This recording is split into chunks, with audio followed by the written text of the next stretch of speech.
Sigh of relief. Good. Yeah. Okay, welcome to Cinekuest video. Today we're going to be continuing with our time travel subject. We are talking about the movie 12 Monkeys. It took a while to grasp it there. You did it.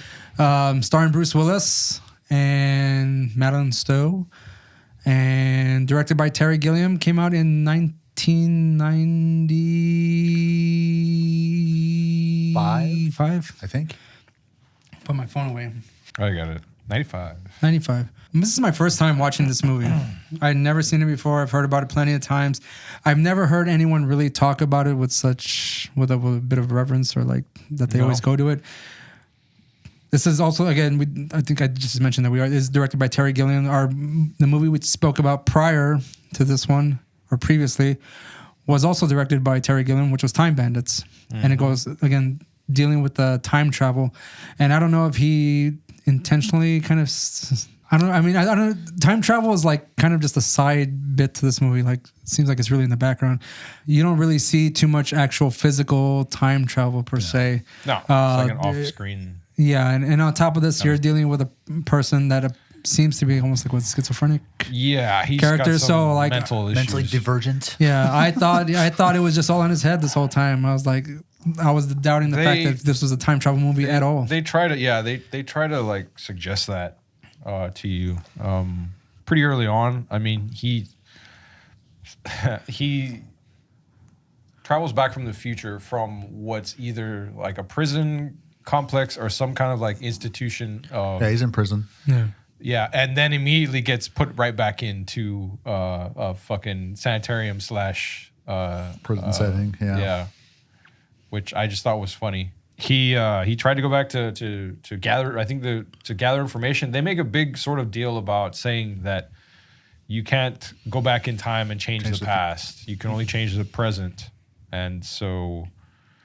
I thought that was funny because that still is what ends up happening. Like they try to change something about. Well, no, he's just trying to get information. Well, initially he was just trying to get information regarding. Right. Yeah. Is it a virus? Yes. That killed somehow in the time travel rules of this movie, there's no way they can prevent the virus from happening. Right. But they can go back and gather information. So the idea is that they send back these people to basically observe and report. Right. Yeah. And the idea is to kind of locate the virus before it mutates.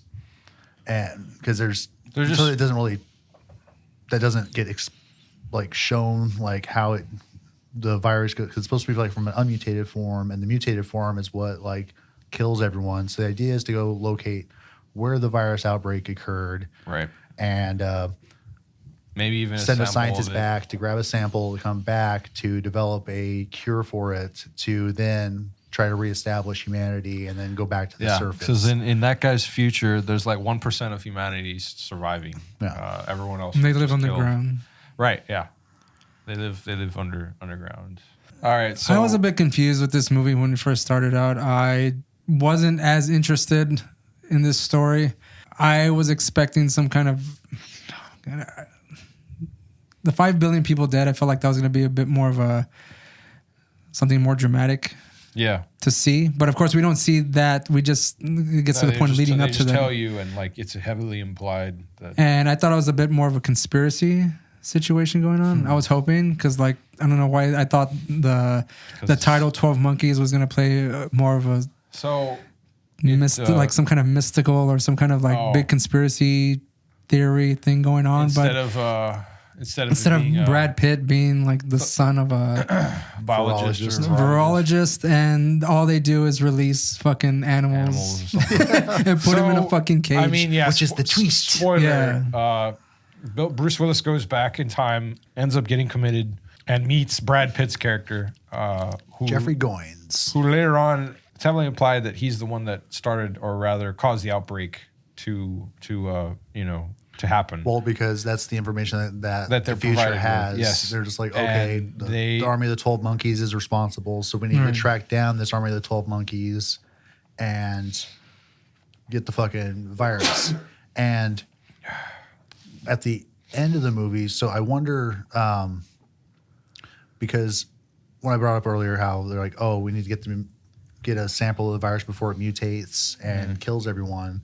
So I wonder if the virus, when it gets first spread, that it's actually kind of banal or benign, doesn't do anything until it fucking mutates and then starts killing people. I mean, possibly. The dad cured himself, I think, in the end of the movie. The virologist, when they capture him and he tells them that apparently the other the female lead from the movie went and tried to, I think, talk to the dad at some point, and he's like, you know, I think he thought she sounded crazy, but then he sort of takes some of it seriously and like tries to because she tells him that his son is responsible for shit going south. Yeah. And he's like, nah, you know, he's like, it's my son. How am I going to believe that? But then he sort of runs with it anyway and ends up getting kidnapped by his son. And then he explains to him, you know, oh yeah, I don't have the virus anymore and you're crazy. Well, he doesn't have access to the lab. Right. Like, and then I think it ends, I want to say that's like Brad Pitt's last scene in the movie where he just says like, I'm not crazy. And I think that was it. Like, that's when they're at that little gathering, right? Right. And he has those fucking nerds or whatever following him. You were a great man. Get the fuck out of here, man. I was like, what? I was watching this. I was like, is this like, was Brad Pitt getting himself ready for actually Fight Club or some shit? Brad Pitt's last scene, they were in the van with his dad. Yeah. That's the one. And I don't remember. Yeah. After that, I think they just talk about like, they see the giraffes running on the bridge and that kind of stuff or whatever. Yeah. The animals escaped. So Brad Pitt's character... That was a pretty scene. Yeah, Brad Pitt's character was funny because like watching it the whole time, I was like, he's not going to be the one to fucking cause all this shit. Like it's too flagrant or whatever. I was like, he's a red herring. Like this guy's like making all this big stink. I wonder if the Tollmonkeys is going to have anything to do with it. And it turned out that no, like it was bullshit. The ending I was kind of curious about because I wasn't sure if it was like ambiguously suggested that the guy that escapes is going to spread the virus or if like something happened and like he was like they stopped him or whatever. Because it was kind of weird actually in the end where he meets one of the doctors. Yeah. And she's like, I'm in insurance or whatever. She's already old as fuck. Yeah, so it's that like, didn't make any sense. Bruce Willis was a child, a literal child in that scene. Well, in the event, when the Bruce Willis's present it's 2035.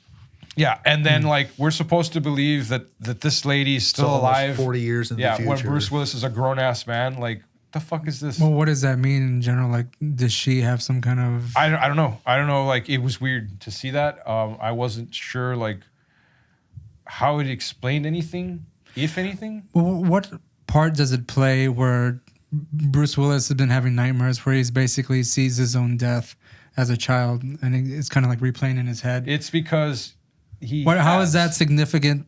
No, but I'm just saying, how is that significant in this movie? It's significant because they played on it a lot. mean, no, okay. It's not.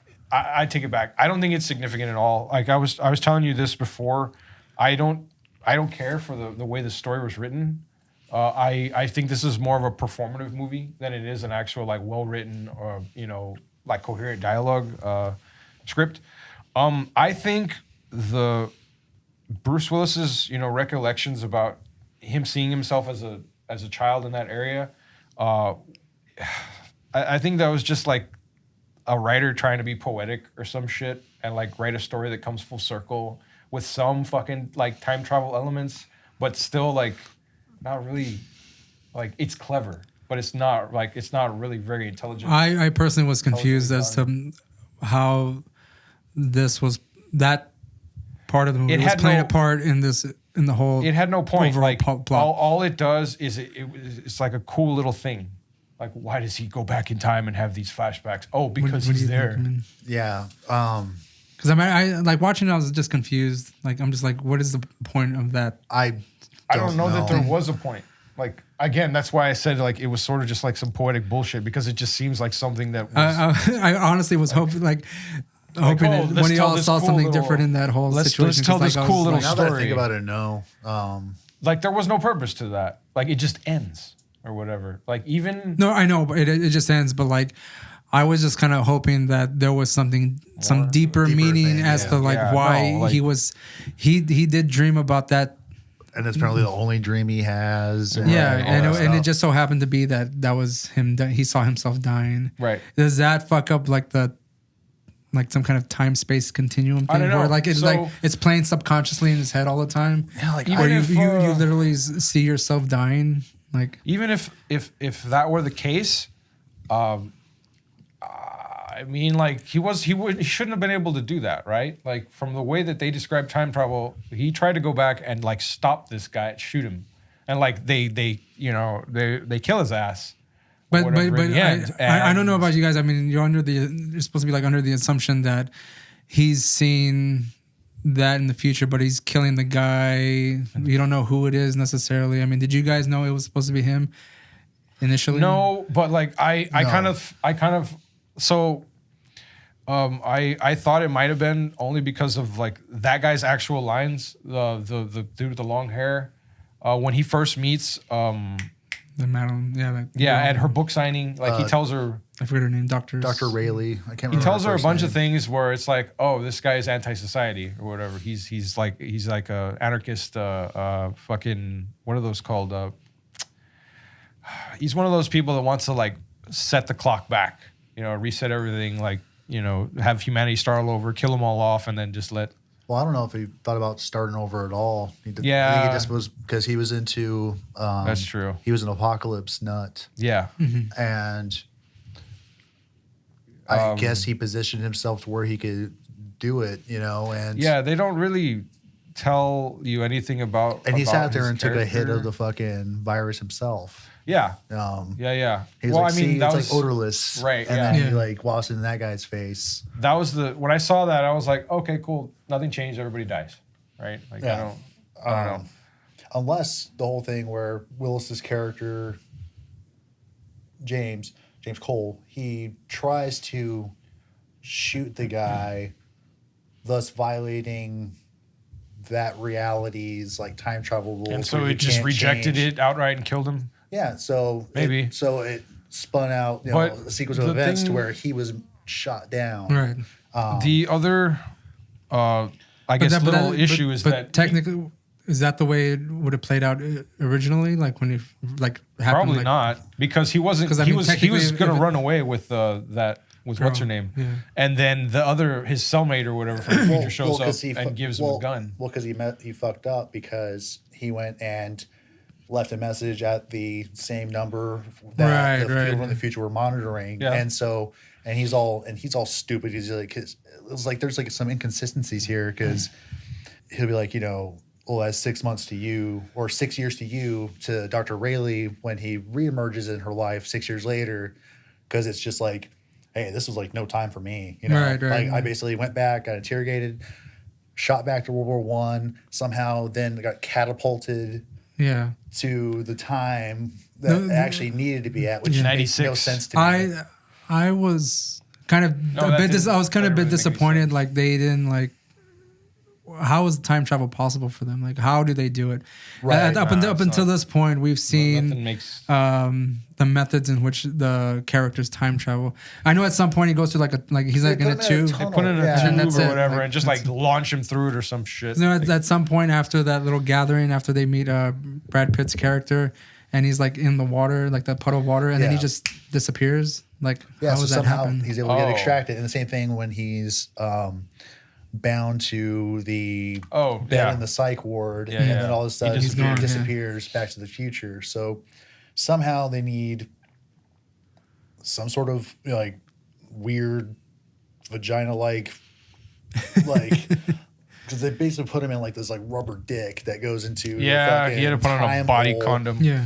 and it pops him back. But apparently there are no conditions to bringing him back unless that shit in their His teeth. That's supposed to let him track him.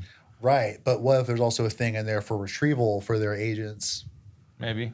Like, I don't know. I'm just trying to think, like, Right. what could account for, because also when he took his teeth out, they can't track him, so then they can't do the extraction. The tech. So I think it is like it could be argued that there may be tech in there. If they can track them, then they can extract them. Like maybe do their little computer rings and find where the fuck he is. But that's the case, and that's weird. Why do they need all that other shit to send him when they can just right? Back, see that I do not know. Right. A lot of nothing. A lot of the technology and stuff that they use in here, like they're basically props. Like nothing is explained. Like the methods of time travel, the requirements, nothing. Like he's just there, and then he's back in the future. And another pretty much it. Weird plot device thing in there because watching this, I was like, how does Dr. Riley feel like she knows James? Right. Yeah. And it turns so the whole movie was going like, and I'd watched this sometime back in college, probably 2006-ish or something like that, or 2007. I remember being a pretty cool movie, but didn't pay a whole lot of attention to it apparently because I forgot a lot. But how he's familiar to her or whatever is from that one photograph of Jose, who was the World War I soldier who got mustard gassed.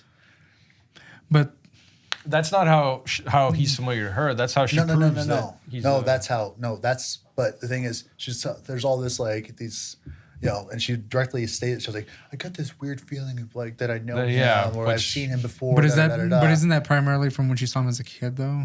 Like, is that? But that's the thing. Like, she couldn't have. She wasn't there yet. Yeah. Because that was still in her future. It makes sense that Bruce Willis's character remembers her. Yeah, but not the other way around. So the only way that she would remember anything about him would be the photo where he's apparently in the background reaching towards Jose. Yeah, naked. Which she doesn't see until. Which she never problematized because she had the original and that's didn't true. go, why is there a fucking naked guy in the background there? Right. Who's that guy? No, yeah, she has a wall covered in photos, and it just shows her frankly going through it, and then she sees it there, and he's just there like a eureka moment. Like, how did you miss that? Right, and so then it's like, okay, so that's the only link but there's this whole like weird thing because they're trying to like, do this like time-crossed lovers, sort of thing. So that was so weird. Now we're getting into love. That seemed like such a fucking like afterthought. The only place where she would have known him prior to 1990 that photo. Is that photo. Right. Well, it's because then she doesn't do her book stuff until 1996. Right. So, assuming she did all of her research and stuff, but then if she's looking at these photos and actually studying them, wouldn't she have noticed James Cole in the background? Like, that looks a lot like this psych patient I had who said he was from the future, and now he's in the past. See, like, I don't know about this fucking movie. Like, it's cool, but there's just, like, so many weird inconsistencies. They should have just, like, cut all the stuff from her. Like, I think I know him. Like, I think I've known him for a long time or whatever. That fucking made no sense. Because it doesn't hold. I really don't like that they tried to, in the end, they sort of tried to make them as like this weird couple. Yeah, that was always like, meant to be. When Bruce Willis's character kisses her, like it was really awkward and like hesitant and shit, and like the both of them were kind of like, which I was like, oh, no, cool. it's like at some point or another, I was kind of like curious as to how she was like starting to fall for him. Right? Like, yeah. I don't know at what point. Stockholm syndrome. But not even that. I'm just like, she's like, I mean, yeah, he does fucking kidnap her for a while. Yeah, but I just don't. I feel like there should be like a point where like. But then he disappears. She comes to the realization, but it kind of just happened. Yeah. At some point, and I didn't understand. I was like, why is she even like giving this guy like the time of day? Like, oh shit! Run time's at like an hour 35 right now. Yeah, we need to fall in love, guys. Yeah, we need her to fall hit her fucking heels. I was so annoyed by Brad Pitt's character. Like, I mean, he did a good job. Like, I think that's the whole point. He was won an award for that. Oh, did he? Yeah, I think so. No. I think he got like a supporting actor thing in that for his performance. Because I was looking up, and apparently they got him kind of at a steal because he had yet to really break big. He was still relatively unknown when that movie dropped. Because I guess while they were filming. I think that by that point he had probably like done like Thelma and Louise or like the California or something like that. like I think in 1995 what was released, but it was like while they were like doing these other movie or while they were, I think it's like the timeline was like they were working on 12 Monkeys, but he had already finished up Interview with the Vampire and a few of these other films that came out in 95. So he blew up, and then this film dropped in 96, I think. 95. Okay. So 95, yeah. So like it all came around the same time. So they got him like just before he was like his price tag went up. Yeah. Because it was just the time, like the royalties, baby. The stars were just right for that. But he won like a best supporting actor or something like that for 12 Monkeys. Yeah, because I remember when like the trailers for this movie came out, it was just around that time that all those other movies were dropping. So like when this movie dropped, he was already like here, but he had already made that movie. Yeah. So like this seemed like an odd choice for him, but like, again, he had done that already. So it seemed like a odd. It didn't seem like a big blockbuster movie. Like I think he would have. Maybe he just liked the project, you know. Yeah. But I mean, like, he usually does movies that kind of like whatever he wants to do. But the thing is like at the time, like it seemed like the movies that he was doing, that one didn't seem to fit. Oh, word. But again, like he had done it, like the way it was made, it was like within all that time. Legends of the Fall, 7. Interview with the Vampire. Yeah. That's pretty much it. The ones before. So basically, 95 was like a movie, like a time like when his breakout year. There you go. And for this movie, he actually spent time like at a fucking psych ward, doing like observations and stuff, you know, like research, you know. Method acting. Yeah, method acting. I mean, he had Fight Club in 99, so. I was going back to this weird time-crossed lovers thing that doesn't really hold up worth a shit. Yeah. I don't know. It's just weird. Like they hammed it. They, for some reason, they threw that in there. It was like this movie was inspired by a French film. Oh yeah, La Jetée or something like that. That was can't remember what year it dropped, but it was a 28-minute long movie, and follows like the same basic premise of like an apocalypse happened. There's a guy who's sent back in time to go back and investigate it, and I think but it's kind of like more like a psychological thriller because apparently most of the movie is just conducted with still shots. So I wanted to check it out because like I don't speak fucking French, but I assume there could be like a subtitles option if it's available. But same premise, you know, he goes back in time, but apparently when he was a boy, you know, he saw himself die. So, but I don't know why. Maybe I still don't know why they made it so like. This movie seems like they took like a cool concept, like the end, and then tried to put a story around it. Like they were like, let's see if we can do some time travel stuff, and then have this kid see himself as an adult die. Now, how do we do this? I mean, that wouldn't be too far fetched when you come up with like just the ending and work your way backwards. Exactly, because it just doesn't make any sense. Like there's no. Like, it's like the narrative is just written around, like, one or two things. And I'm not talking about the time travel shit. Again, I'm talking about, like, how they put this weird ending story together. Because it's like, if you take that out of it, it makes no sense. You could pick, like, points in this movie, like, just, like, main points. So, like, virus kills 5 billion people. There's that. Somebody sees themselves die, like when they were a child. There's that. Time travel. Time travel lovers. Let's put that. Right. Let's write a story around that. You know what I mean? Like, yeah. I don't get it.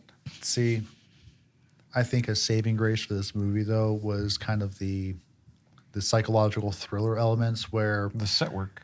He thinks that he might actually it turns and he actually thinks that he is mentally divergent and that 1996 is the actual present, right? And he starts denying all of the 2035 stuff. I liked that because it was a nice little twist. Again, like I thought it was a cool little moment where now the doctor is the one trying to convince him that he's not crazy, and he's the one that's like, no, I lost my batshit, like I'm crazy, and she's like, no, you're not.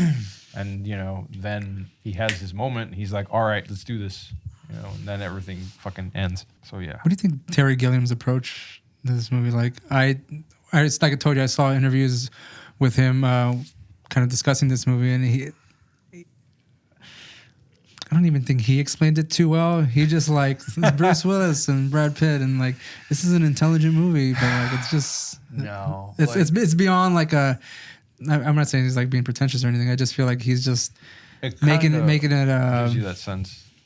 Watching this, yeah, you do get like a little bit of that, of like a sense of pretension watching this movie. Well, I think like they bit it. I feel like it's like kind of like one of those things where they. With the plot or the storyline, they bit off more than they can chew, and it doesn't come. Maybe like there's a director's cut that might give more. I guess that would be cool. I guess I want to say it's not that it isn't that it is written poorly.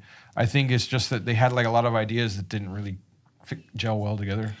But again, they didn't flesh them out enough. There's always situations where like either it's edited down to a certain time limit, possible, to where there's things cut out that it could have been a little bit more important, that could have elevated the story, or maybe explained some of the things. Why was this memory that manifests itself as a dream so fucking important? Which we got to, but the thing is, like, how is that more traumatizing than living through the deaths of 5 billion people on the planet and being one of the survivors, and you're still a fucking kid? Wouldn't one of those memories closer to the billions dying? I mean, why exactly? The one that sticks in your head? Why doesn't he remember that? But that's the reason I'm saying that I thought that portion of the plot was going to play more of a part in the movie. Yeah, like, psychologically, like, how does that fuck with him or the whole society as a whole? Because that society doesn't really get explained too much. Like what's going on in that area, which I found more interesting than time traveling back and falling in love with this doctor. Yeah, because I thought it was cool. They showed more like why are they sending these guys these prisoners out to acquire fucking bugs? Yeah. Like all that would have been to me more interesting. And then on top of that, why did James think it was important while he was in the mental hospital to try to collect a insect specimen for, I guess, an arachnid specimen for the future? Because it seems to have to do something with like, because he was like, oh, well, it was so many years before the event. I didn't think that it would be a viable sample anyway, but I had to eat it, But then why'd you have to eat it? Because he told him he didn't have anywhere else to put it. No, the thing is, so he thought if he ate it that they'd be able to. But are they eating bugs and shit in the future as their main sustenance, or are they capturing them to study them? He does capture some in the beginning of the movie. Since they survived this, maybe like they're like cockroaches survive like the. Or maybe they're examining them to see is it possible to go back to the surface? And then he does that though. At the surface, like he picks up some bugs and stuff. Yes, and he puts them in jars, but they never tell us what they do with the fucking bugs. No. And then the one natural knee-jerk reaction when he couldn't find a place to store the fucking thing would go, lunch. Well, I mean, like he was also like high as balls, wasn't he? At that time, they had him drugged up. Like the fact that he eats the bug, is that just playing on the fact that he may be like crazy and he's just kind of like. I mean, maybe. Is it to confuse? When you look at it that way? Because I think in the night scene, I don't think he was doped up. Because I think like as the audience watching this, scene? like the bedtime scene when everyone's like, when he's asleep and Brad Pitt starts talking to him. Yeah, in the asylum. Yeah, and then I don't think he was drugged up at that point because he's sitting there like very logically trying to figure out how to escape, and then. Goes, oh, I should collect this. If you're all fucked up on, Thorazine or whatever, you're sitting there just like, oh. I don't know. Like he was somewhat composed, but it also seemed like he was tranquilized to me. So I don't know. Like even when he was eating that spider, he's just like. No, he did it all fast. Did he? Yeah, he was like watching it crawl along his hands for some reason. Yeah, but is all that to like kind of derail the audience to make him think that he's actually just crazy? Like, I mean, it's possible, I suppose. Because if he's eating the bugs, I mean, that's something a crazy person would do, I don't know. Yeah, I couldn't say. Or I mean, characteristically speaking. Is this just a psychological thriller, not it's actually possible. a time travel movie? Yeah. It was a time travel movie. So I was trying to think of ways. I was trying to think of ways to argue that before we started. Actually, I was wondering if it was possible 12 Monkeys wasn't even a time travel movie, but it kind of is pretty flagrantly.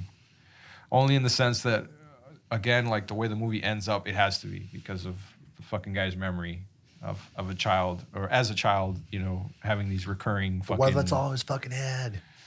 Yeah, well, then what... Because... what if those fucking cops just murdered his ass for no reason? Because, like...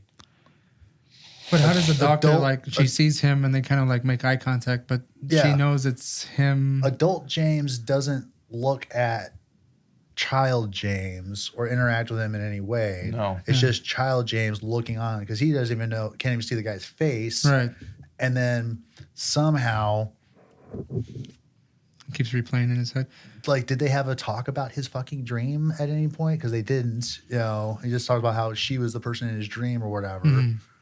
And so somehow she's like, oh, I should just look around and, oh, random child. Oh, look at those eyes. They're gray. Those are gray. Yeah, exactly. That's who he is. He looked exactly the same as a kid, you know? I don't know. I don't know. Yeah, I want to like this movie, but I don't. I really liked this movie till this conversation, guys. No.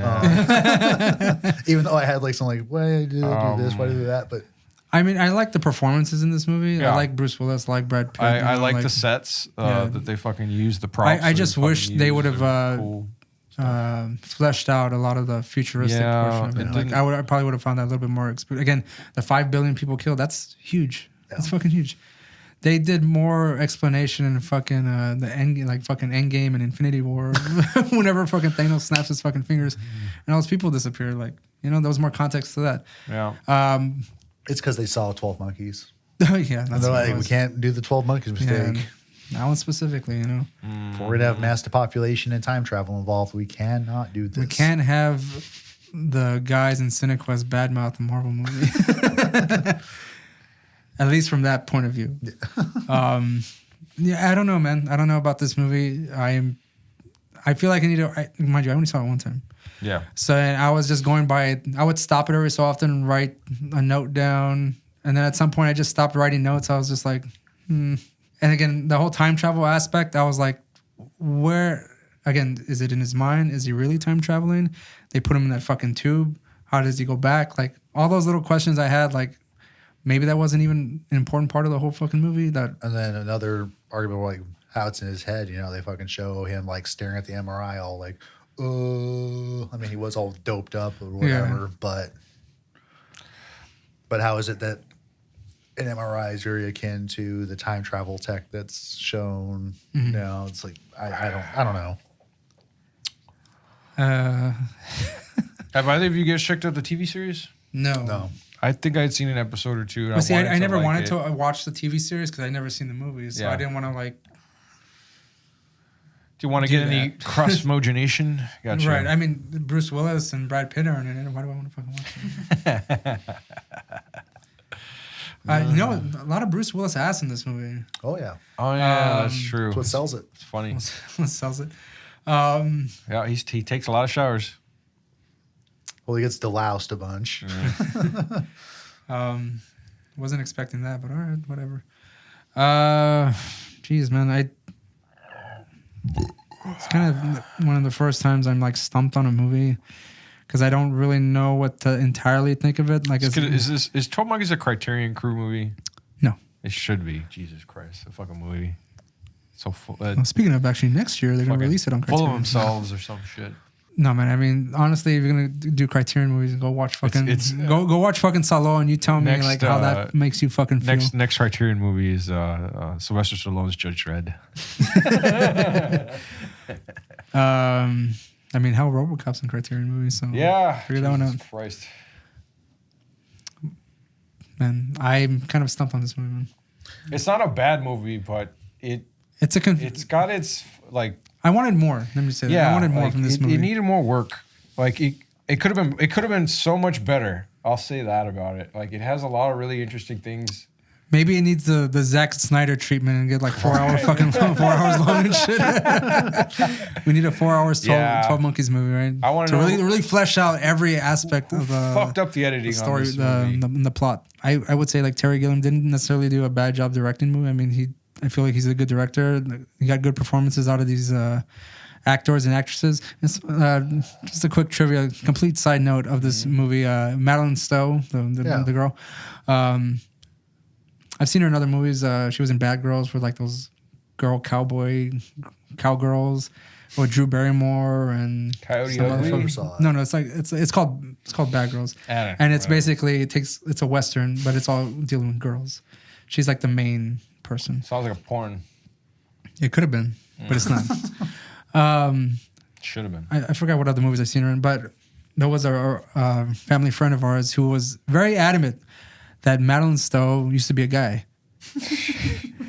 And every time she came out on screen, she'd be like, that girl, she used to be a guy. Like every single time, and like full on believe that she was a guy. And I was like, she had big pee-pee. First of all, she said something similar to that. Like she was like, she's got a penis, and I was just like, first of all, where the fuck did this come from? Yeah. But no one ever questioned like if she was a girl or a guy. Like no one gave a fuck, right? But she would bring it up every single time, like she was on screen. You see the bulge? She's got package. I went digging to find out if Madeline Stowe was a dude and didn't find any of that. And I was just like, where is they getting this information from? I could see the curvature of her vagine. That's not possible. You were lying. But I don't know. That I just thought some bad intel. Didn't make any sense. Kind of like this movie, Yeah. I honestly would watch it again. Maybe it's a movie that requires a few watches, like revisits to like kind of grasp the concept, or maybe I missed a lot of things. So I'm pretty sure I did. I saw it in one sitting. Honestly, I don't think you missed much. I just think you need more time to think about it, because it's not fucking well done. Like it's not. If it was, you wouldn't have these kinds of fucking questions. Like it would make more sense. But I mean, there's certain movies that would make more sense. You need to watch it again to kind of grasp the whole concept of the movie, because like you're just incapable of grasping all of it the first time around. Yeah, like Milo and Otis. Mac and Me. Yeah, I don't think this is one of those movies. It's not complicated. It seems to try to be, but like I think that's the problem. It's trying to be complicated. Yeah, when it doesn't need to be necessarily. They didn't workshop it enough or whatever to make it cohesive. They just sort of like I could totally see whoever wrote this like just taking a few ideas and be like, all right, let's make a movie. I'm gonna go over the ratings online, because I personally can't understand it. It's on, I think, IMDb. It's within the top 50 best time travel movies of all time. Yeah.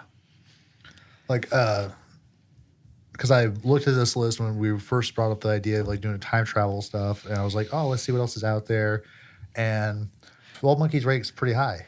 Mind you, that movie poster is kind of deceiving, because I thought Bruce Willis was going to be a cyborg at some point. Yeah, you see that. It doesn't make any fucking sense. No. It has an 8 out of 10 on IMDb, which, again, going into this movie, I saw the rating before, and I was like, well, this is going to be like a really good fucking movie, right? I've waited long enough. I put off watching this movie long enough that I'm going to go in for a treat. And I came out kind of disappointed. Kind of confused and regretting it. No, I didn't regret it. I rarely regret watching a movie. Yeah.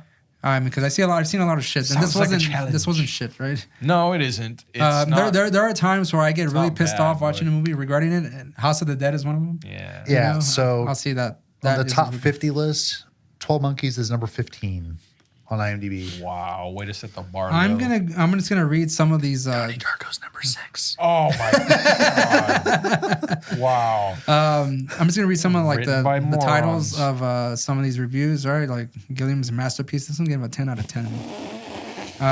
You're telling me those people in the mental institution are crazy? 9 out of 10. 9 out of 10 movie. Imaginative, clever, engaging, and very enjoyable. One of the best sci-fis I've ever seen. No rating on Not that. even close. 9 out of 10. Mind-bending and heartbreaking.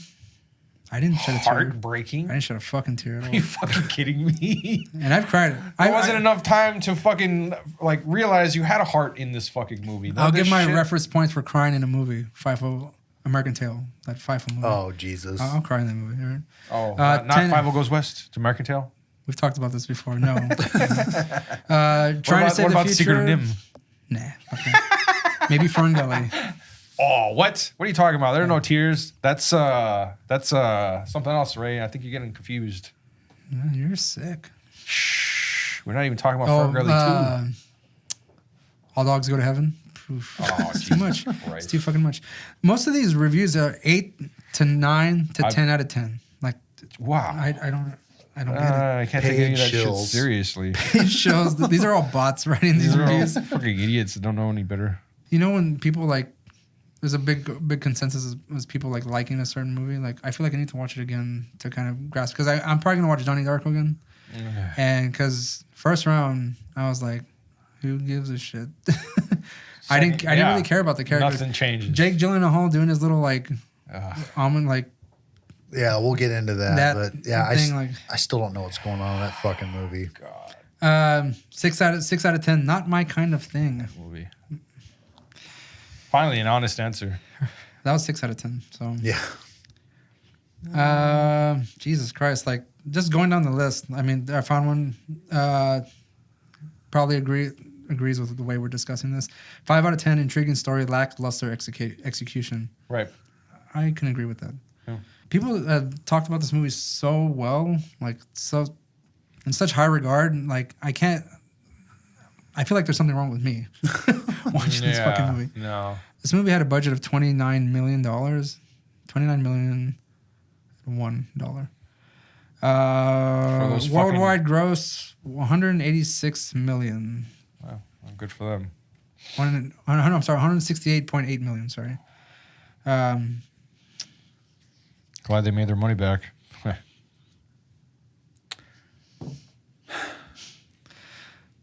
Okay. I'm gonna say that by the star power, Brad Pitt was in it. And they fucking went to go watch that movie. Speaking of star power, they had the fucking Riddler from the original Batman series. That's right. He was the Frank Gorshin. That's right. He was Dr. Walters or whatever the fuck. Yeah, I caught that. Yeah. And I was like, this guy looks familiar, and then I pictured his face. Yeah. The asshole who's always giving what's her face shit. Yeah, who like oh, dressed her down as far as like the you're being very emotional right now. You made an error or whatever. Very defensive right now, you dumb bitch. Showed a lack of judgment or whatever the fuck. Yeah, the asshole. Gotcha. Wow, good catch. Do you guys have any parts of this movie that you enjoyed? Oh, this movie's fun. I didn't hate it by any means. I did think it kind of dragged. Okay. But yeah, I'll say the same. I mean, like I did not hate this movie. I just feel like I'm missing something about this movie, and I feel like the acting. Yes, the part that you're missing is the part they didn't put in the movie. But I think that if we think about this movie as a psychological thriller rather than a sci-fi time travel movie, I mean, it'd be a lot easier to break it down. It also makes a lot more sense in that regard because why is there a final aha or just a sudden aha moment like I love James Cole, I want to be with him, because that would be James Cole's brain in his fantasy world. You're talking about like in fucking Joker, where like he imagines these fucking things that happen with people like that never actually happen. Yeah. Okay. Yeah. And I mean, maybe the problem with that though is that even in the Joker movie, like it has the suggestions there to show that like things are happening in his head. I don't necessarily know what they do. Do you think like maybe it's just like happening in the kid's head? Like he never really was like an adult or something. Like he's just kid's just crazy. I don't know. I mean, that's a theory.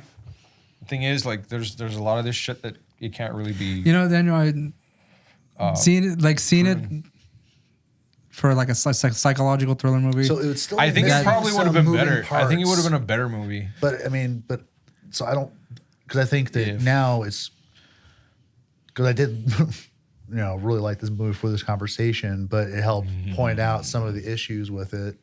Because I mean, there already were some cracks in it, but I still enjoyed it. But now I'm just like, okay, as a sci-fi film, I hate it. Like it doesn't work. It's a psychological thriller. Missing a couple pieces. I mean, like, makes a lot of sense. Because see that's. But you'd actually have to take a few things out of it. Like you'd have to make the assumption that, like for example, all of the future moments or whatever, that's all in his head. Nah, right? you just insert one scene right at the end, and it's a cheap ass gag, but Bruce Willis wakes up. And he's like married to like Madeline Stowe or whatever, and he's just like had this like crazy fucking dream. So it's like a crazy dream about a psychological like thriller. Would make me hate this fucking movie. I hate that kind of shit. But you know what? But it would probably still be a better ending than. But you'd have to like somehow like to make it a proper psych thriller. There has to be like a third experience in there, which. Then you can really argue, like, okay, whether he's actually in 2035, 1996, or 2001, or whatever, there is a real reality in here somewhere. Or maybe he's still like technically a kid, and he's like, seeing all these things happen. He's an adult and stuff like that. Like that's how he envisions himself. That's like this kid either has a mind that's so advanced, like it's just. Oh, you mean he's imagining all these scenarios? Like he's autistic or some such? Maybe. I don't know. But he never painted. He didn't play piano either. Yeah, man. I don't know. I'm kind of on the fence with this movie. I'll probably watch it again. Watching this, I really wanted to like the movie because like I've heard so much about it over the years, and I've caught clips of it, and I always thought like, oh, this looks interesting. I never was never able to see the whole thing, and now like it kind of annoys me that it wasn't better because like I sort of built up this this fucking imaginary plot in my head or whatever over the years, and now seeing it, I'm just like I don't think that like how you're sort of wondering if you know what you think is wrong compared to what everyone else sees, as this great thing. I just see it as like, mostly disappointing. I'm like, it's just this other thing that everybody likes that I don't care for. Big surprise. Well, I mean, again, I wouldn't say I don't care for it. It's just I feel like it's an overrated movie. Right. Yeah. And there's a lot of movies I feel that way about that a lot of people seem to like. Yeah. And I'll throw this out there, like I think that way about The Crow.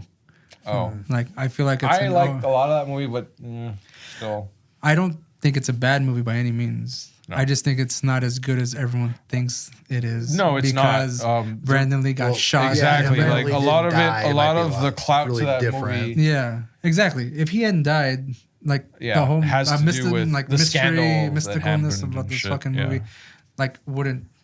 No, like all these like golf metal kids going around, and like the soundtrack's fucking great. The soundtrack's good. Soundtrack's not as good as people say it is. No, it's not. It's not even an original soundtrack. City of Angels. That's where it's at. Damn it. Get the fuck out of here. Nah, what was the one where Wicked Prayer? You mean part 4 where Edward Furlong comes out? Yeah. Yeah, Wicked Have Prayer. you ever like if you didn't think The Crow was a pussy, like you watch part 4. Yeah. Change your mind. Like not threatening at all. No. Oof. I watched it. Oh, I've seen it too. Oh, man. I've seen it more than once. I intentionally rented that shit because I knew it was gonna be bad just because Edward Furlong was in it. I saw the cover and I was like, God damn. In fact, we should watch that at some point. Fuck. But yeah, like I think that movie is a bit overrated. And I go again, if Brandon Lee hadn't died in that fucking movie, would it have such a lot of it such is high regard? Yeah. A lot of the popularity of the movie is due to the controversy. Because I think Rapid Fire is better. I think Showdown in Little Tokyo is better. All those have Brandon Lee in it too, but no one ever fucking talks about those movies. They talk about The Crow because Brandon Lee's in Showdown in Little Tokyo. with Dolph Lundgren. You should punch yourself in the face, right? Anywho, I thought Dolph Lundgren was acting across from himself in that movie. I didn't know. Brandon Lee turned into a buff, like buff 7 foot fucking Norwegian or whatever the fuck hangs Dolph down. Lundgren is. who hangs down on Tia Carrera. Okay. All right, so Let's give a final rating for this movie. I'll go first. Out of 5, I'm gonna say like a 2 out of 5. Say I'll go middle of the road because, like, again, I'm kind of like on the fence with this movie, so I'll go 2.5 out of 5, right down the middle. I may change the rating if I watch it again. Maybe something else was revealed to me. I'm willing to give this movie a second look, maybe even a third if needed. Again, I don't think it's a bad movie. It's kind of confusing, and I just think it wasn't executed properly. sloppy. It's a bit sloppy. Yeah, I'll give it that. And again, the way you said, if we're looking at it as a time travel movie, maybe be looking at it the wrong way. It'd be better as a psychological thriller, and without the time travel elements, you wouldn't. And sometimes you need a discussion like this to kind of rethink your. Put it in perspective. Yeah, because I was gonna go in and be like, no, this is like a 5. Like really, like yeah. But after this chat, I was like, wait a minute. Okay. Wow. Okay. Shit. Oh shit. Yeah. What's your rating then? 1.5. Yeah. Just Wow, you went from 5 to 1.5. yeah. It's now within context of like if it. Because I'm keeping it within like as a time travel movie. Film, yeah, because they don't explain the mechanics of time travel worth of shit. You know, you don't really know how it works. Like the rules seem really weird. If there are any rules. Yeah. Now, psych thriller, I'd be inclined to go closer to that 5 I was talking about because there's still some issues with it, but in that lens, like really fucking cool. So, I mean, if you want to average it out, to just bring it, you know. But I don't want to do that, you know. But as a time travel movie, I think this is very poor because also just particularly, you know, because like there just isn't enough fucking background to it. Well, because particularly it's like, how does it work? All of a sudden, because they fuck up and send him way too far back. He somehow runs into somebody who is also there. So they fucked up sending someone back. This is what? He gets shot in the leg, and somehow that re-triggers a forward time travel event to the right time. I don't think I've seen a time travel movie where like time travel takes a backseat to everything else. Like time travel is supposed to be the main fucking thing, you know. And in this one, it's like, and yeah, the guy it's that like, I can't figure out if it's a time travel movie. I can't figure out if it's like they're trying to set this up as like a romance or again like a psychological thriller or just like a straight up like horror movie because again everybody fucking dies, post-apocalyptic future, you know. And then it just fucking ends on like a low note, not a sour note, like just this like just it's over, it's done. Like why does she look at the kid's eyes and then smile? Oh, it's gonna be all right. Like what? Why? How does that make any sense? Like he fucking dies. And I want to know why Terry Gilliam didn't do like the same exit shot like they did in Time Bandits. Because little kids sitting there like looking up at the sky, so then you could like zoom out, look at the plane, and then look at the earth. Well, it's the soundtrack of this movie. Like it had very like playfulness to it. It seemed very Terry Gilliam, Monty Python. There was like some and I was like, when I heard the soundtrack, like I was like, how am I supposed to take this movie? What was playing? Was that like a fucking accordion or like some bagpipes or some shit? I don't know, but the music threw me off as far as like it was meant to be like you were watching a cartoon or a comedy. What kind of tone was I supposed to get from that? Yeah, and that threw me even was weird more. Is it also didn't really feel like very like too much like a Gilliam movie, apart from the times when they were in the future. Just kind of like the weird, you know. Yeah, I mean, like the paintings over him and shit like that. Well, what is that thing that's over? Like he wakes up and that thing's there and they're kind of like standing there. Yeah. Oh, I don't know what the fuck they did that. I don't know why the painting, weird. but I know what, like why they were singing makes sense. Yeah. But I don't know why they threw that painting up over him. See, that looked very weird. Terry Gilliam. Well, yeah, and then also like just all of the weird kind of shots of like the doctors and all like the weird close-ups, like zoom in and zoom out shit they did, and and the way that the the cyberpunk world looked or whatever. That looked all very Gilliam, but everything else was just kind of like, it's kind of just like a regular ass movie. Like the trashy cyberpunk future of the 80s. Oh, you would love it. What's your rating? Roland, 1 out of 5. I give this bitch a 1. I was the only one being really nice here. Like, yeah, I don't want to be nice about this at all. I'm being honest. Like, I really am on the fence with this movie. Like, I was disappointed. After going all this time without seeing all of it, and then finally getting the whole picture, I don't understand what people's like fascination with it is. I don't think it was well written. I think the sets were more interesting than, and the props were more interesting than anything else. I didn't really care for how it was acted. Like Bruce Willis was, his character could have been played by anybody. Actually, he didn't really talk much. He doesn't really do a whole lot of acting necessarily. Like he's very like reserved, throughout most of the movie. Brad Pitt annoyed the living fuck out of me, but again, I think that was supposed to that was the whole point of his character, was to just be this over the top ridiculous little shit. I thought it was funny that he ends up getting these like weebs or whatever to follow him. These other fucking nerds that are like, oh my God, he's so amazing, like to suck his nuts. And what would have really made this movie awesome though too is when the FAA, like the Animal Liberation Front dudes that were like, the one guy who's like, he's crazy, right? To the guy who tells, Goins he's a great man or whatever, right, a great leader. The guy was holding a fucking axe. So I was waiting for just like a shot to show him swinging the axe down at the guy, at least implying that, doom was happening. Right, right. Because that guy was also crazy. Yeah. So, like that whole group or whatever, it was annoying as fuck. I thought that a lot of the moments in like the psych ward could have been cut down. Like a lot of it was just like wasted time. Like why the fuck does it matter that Brad Pitt's character has to introduce everyone there to Bruce Willis? Like he could have just had like 1 or 2 people. Instead he's walking around the whole fucking place and, throwing his little shit fits or whatever. Is it just to establish that Brad Pitt's character is crazy, or that? I thought it was just like he's spending enough time there to get the gist. I'm not even talking about like Brad Pitt's character within the story. I'm talking about how like those moments could have been shortened. To me, like a lot of it was just like just dead air. Like when he's sitting in his fucking room or whatever, he eats the spider. Like that was the most interesting thing I saw. And I'm not certain that Pitt's character was crazy.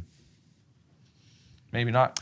He reminded me of like a precursor to the person he was going to play in fucking Fight Club. I told you earlier, I thought this was his proto Tyler Durden or whatever the fuck, farting around, like him doing his little. He had like a lazy eye or something, or the bug eye, fucking like I think like contact lens off centered or something to make him look a little wonk, a little nutty, which was funny.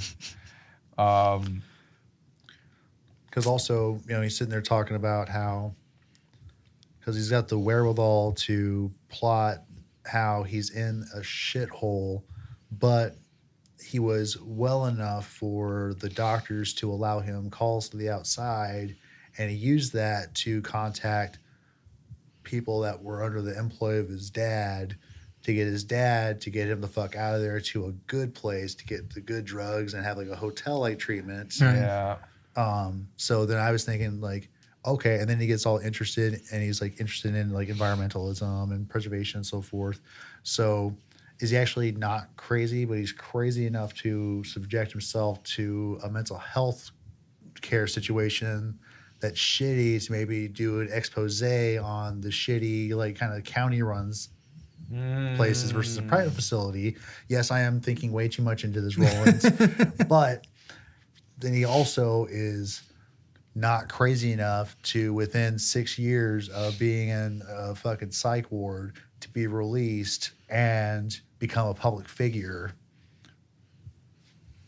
I don't know. I find all of that supremely unlikely because he's an idiot. That's what bothers me. Like, I was like, how does this guy do any of these things? Just talking to him, you can tell he's a fucking moron. Half the things he's saying are nonsensical at best. I don't know. Yeah, they could have cut down a little bit on the Brad Pitt time, and I really did not like that stupid like romance bent that Bruce Willis's character and what's her face have, because it just make me fucking sense. It's like they just slapped it in there at the end. And another, like, yeah, I'm just looking back and it makes no sense. Why would Bruce Willis's character even fall in love with her? Like, he was kind of like ambivalent to her the whole time, wasn't he? Like, when she was meeting with him and shit, he's just like talking like, I'm from the future, I need to fix these things or whatever. I need to go. Yeah. And then like she follows him later on, or rather he kidnaps her and then she follows him later on. And it's like he never, well, fuck. I wanted to say at first, yeah, like he didn't seem he had any romantic inclinations, but then he never stopped shutting the fuck up about that stupid dream of his. Like, feel like I know you and touch your hair and oh, you smell good. Like, what the fuck, dude? Like, it's just none of it makes any sense. It's too fucking hard to put all this shit together and make it fucking tangible. I will say that watching this and seeing the romantic aspect of this movie, I knew Roland was gonna have a problem with that. Yeah, like I saw this and I was like, what fucking movies are they trying to reference here? What is all this bullshit? Is this like fucking like Dime Store Casablanca, or I don't fucking understand any of this. And I tried to. I was like, oh man, they're, okay, maybe they'll end up happy or whatever in the end. Nope. Okay, well, I guess Roland, if they did end up happy, you would have probably hated that just as much. I probably would have, because I can't stand that fucking happy-go-lucky bullshit. That's not how fucking things work. You know what have saved this for you? Penetration. Full penetration, maybe. All right, let's end this because. Yeah. Normally in our discussions of certain movies, we usually kind of find some kind of middle ground on some of them. Yeah. But yeah, the middle ground we found here was that this movie needs work. Yeah, sure. I can say that. Not as divisive as Chasing Amy, though. Still our most divisive movie. I still haven't listened to that episode.